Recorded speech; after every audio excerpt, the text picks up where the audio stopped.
मैं ट्रेन को इलेक्ट्रिक बनाने के लिए सबसे पहले इसके इंजन को हटाना होगा और ऊपर से जा रही लाइन से सप्लाई लेकर मोटर को देनी होगी और इलेक्ट्रिक ट्रेन रेडी। लेकिन ऊपर से लाइन का सिर्फ फेज वायर ही आता है जिसमें मोटर नहीं चल सकती है, तो न्यूट्रल वायर के लिए एक अलग से वायर लगा देना क्या सही तरीका है? बिल्कुल नहीं, क्योंकि हमारी अर्थ न्यूट्रल ही है, तो अर्थ के थ्रू फेज वायर अपना पाथ पूरा कर सकता है आसानी से। एक पेयर ऑफ व्हील्स के बीच में एक मोटर लगी रहती है और एक ट्रेन के इंजन में दो बोगी होती है और दो बोगी में टोटल 6 मोटर लगी रहती है।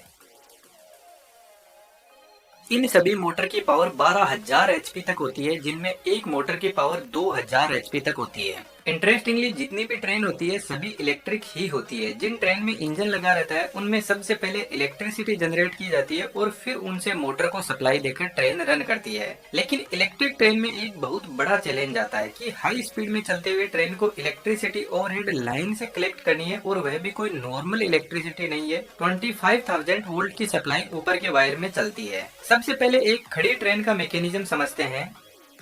ओवरहेड लाइन से जा रहे वायर से हमें सिंगल फेज की इलेक्ट्रिसिटी मिलती है और न्यूट्रल वायर ट्रैक से मिलेगा, तो हम सिंगल फेज की मोटर चला सकते हैं, लेकिन इतना हाई वोल्टेज इस मोटर को जला देगा।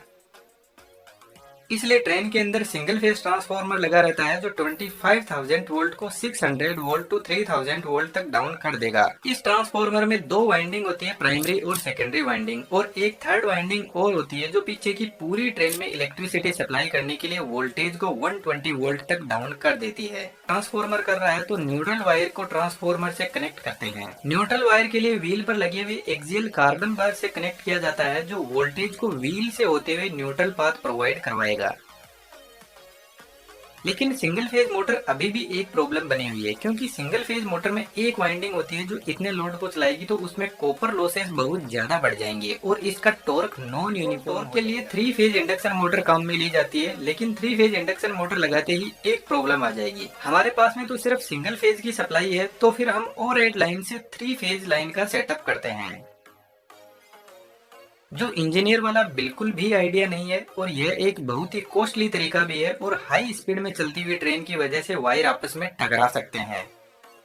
तो एक नई डिवाइस इंट्रोड्यूस की जाती है जिसको रेक्टिफायर बोलते हैं, और यह डिवाइस ट्रांसफार्मर से मिल रही सिंगल फेज एसी सप्लाई को डीसी में कन्वर्ट कर देता है। और आपको पता हो तो डीसी के अंदर कोई भी फेज की वैल्यू नहीं रह जाती है, यहाँ पर हमें पॉजिटिव और नेगेटिव दो वायर मिलते हैं। इस डीसी सप्लाई को इन्वर्टर को दिया जाता है और इन्वर्टर आउटपुट में 3 फेज एसी सप्लाई प्रोवाइड करवाता है और 3 फेज इंडक्शन मोटर आसानी से चलती है। लेकिन क्या आपने नोटिस किया 3 फेज इंडक्शन मोटर को न्यूट्रल की जरूरत नहीं होती है? कमेंट में जरूर से लिखना 3 फेज इंडक्शन मोटर बिना न्यूट्रल के कैसे चलती है।